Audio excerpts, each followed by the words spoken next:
Bible Lessons Daily. Ancient truth for modern life. What would drive a woman to murder her own grandchildren just to secure a seat on the throne? Well, this actually happened.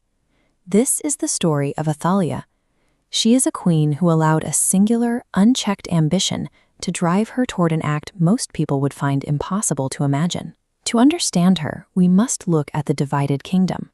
The land was split into the northern kingdom of Israel and the southern kingdom of Judah.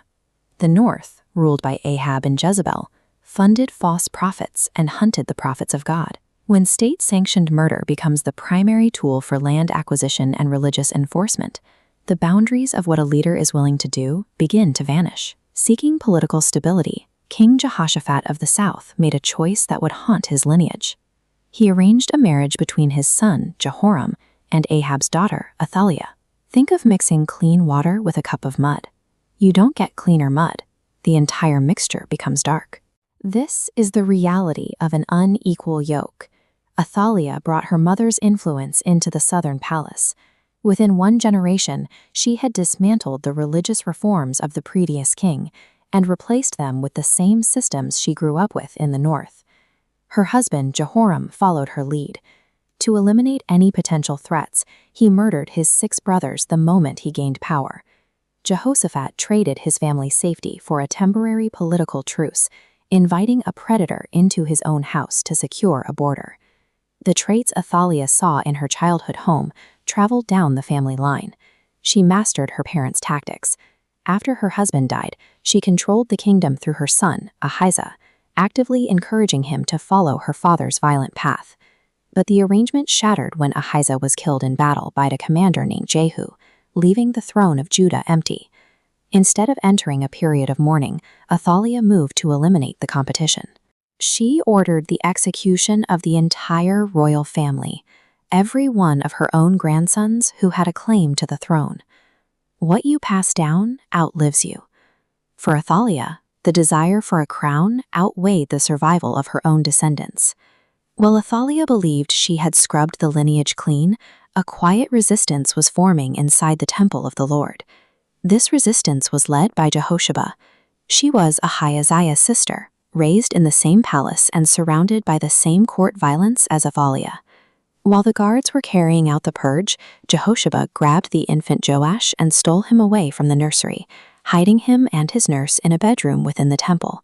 For 6 years, she and her husband, the high priest, raised the boy in secret, keeping the light of the royal line alive while Athaliah ruled the land in darkness. Real change rarely starts in the throne room. It begins with the quiet, dangerous choices of people willing to risk everything to protect what is right. When Joash reached the age of 7, the high priest decided it was time. He gathered the military commanders and stationed armed guards throughout the temple courts. The temple doors were thrown open to reveal the young king. As they placed the crown on his head and anointed him, the people began to clap and shout, "Long live the king!" Athaliah heard the noise and rushed into the temple. Seeing the child standing by the royal pillar, surrounded by trumpeters, she tore her clothes and screamed, "Treason! Treason!" Her reign ended as violently as it began. She was escorted past the temple gates and executed on the spot. There is a deep irony in her final cry. After murdering every rightful heir to keep the throne, she viewed the restoration of the actual king as a crime against her. Athaliah and Jehosheba grew up in the same house, but they left 2 different legacies. One perpetuated the trauma she inherited, while the other chose to stop it. Jehosheba demonstrates that your family of origin does not have to be your destiny. She saw the same corruption her sister did, but she responded by choosing to preserve life rather than destroy it. By aligning herself with the high priest and the laws of the temple, she found a different framework for her life, proving that the Holy Spirit can empower anyone to move past the patterns they grew up with. Because of her courage, the line of David remained unbroken. This is the very lineage that would eventually lead to the birth of Jesus. Even when a system appears broken and the world feels chaotic, remember that God is never scrambling. He is always working behind the scenes to accomplish his purpose.